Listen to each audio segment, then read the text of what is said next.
What's going on, everyone? Hope you all are having a great summer. I know I am, driving this beast around town and causing problems and not really getting in too much trouble, but it's been a really good summer driving around. I wanted to show you in the trunk what's going on and what we're about to embark on. So yeah, that would be the drive shaft. So what happened was I was driving on a highway here in Colorado, going about 75 miles an hour, and going to a local cruise in Golden, Colorado, called the Super Cruise. They hold them the first Saturday of the month and in the summer, and it was this past August. And driving down the highway, when all of a sudden the car started vibrating violently, the entire car, and all of a sudden there was a big boom on the floor. The console door flew open. Yeah, it was pretty scary, and things were banging around, and so I coasted over to the side. Luckily, there was plenty of room on the side of the highway, and then called AAA, got underneath the car, and this was just laying there. Thank goodness I have an X-pipe exhaust, because that was holding the drive shaft up.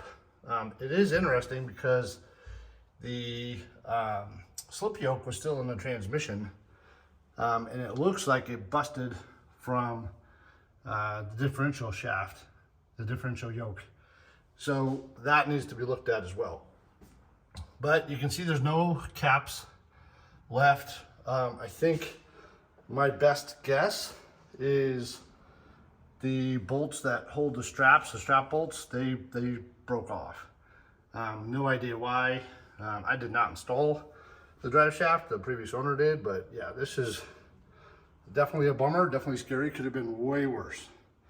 But the good news is, I guess life gives you lemons, you make lemonade. Well, here's the lemonade. I was already planning on installing a Gear Vendors Overdrive unit, and to do this you have to pull the drive shaft because it has to get cut, and I just didn't expect to pull the drive shaft going 75 miles an hour down the highway. Would have rather done it on a lift. Ordered this a while back. It took about a month to get, and I've had it in my garage and just waiting for a time to do it, and that was the time to do it. So it comes in two boxes. One is all of the parts, accessories, etc.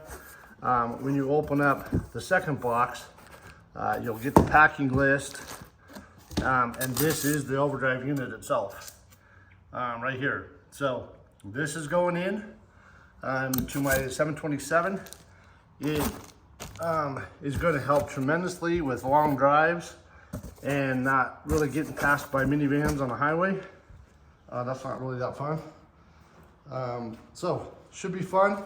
I'm going to keep the 355 gears in the back because I like them. I think they're great gear overall. You know, get off of the line from a light pretty quick, but not too fast, and still with this overdrive unit be able to drive, you know, 75 miles an hour at approximately 2,600 RPM instead of like 30, I think it calculated like 3,500 RPM, something like that. I can pull the actual numbers for you. But yeah, so that's gonna happen, and walk you through the process. Once we got it up on the lift, I just wanted to check, first of all, to make sure the floor was still intact. There was no holes or permanent damage. You can see there's a groove right here that the yoke actually caused once it let go. But overall, the floor is in great shape. What I did notice was the straps are still in place, as well as the bolts. So what I think happened was the clips were never installed by the previous owner. So on a Mopar, you actually have to insert clips between the yoke and the straps. And the fact that the straps are still there with the bolts, that's what I think actually happened. So here is the Gear Vendors unit installed. You can see it bolts on to the transmission. It has a speedometer adapter that then goes all the way around. I don't know if I'll be able to get to it. And then this is the signal out of the Gear Vendors unit right here. And that wire runs, we tied it in to the speedo cable all the way around.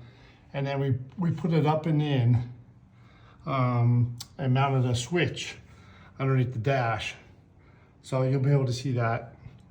Again, the drive shaft, because of the tail shaft on the Gear Vendors unit is so long, like it goes, all the way. This is basically the seat, the bolts for the seat.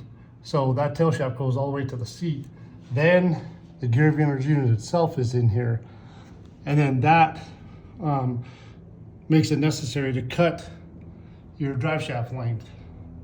So we ended up scrapping that old drive shaft. It was too dented up, but never balanced, so just made a new drive shaft out of it.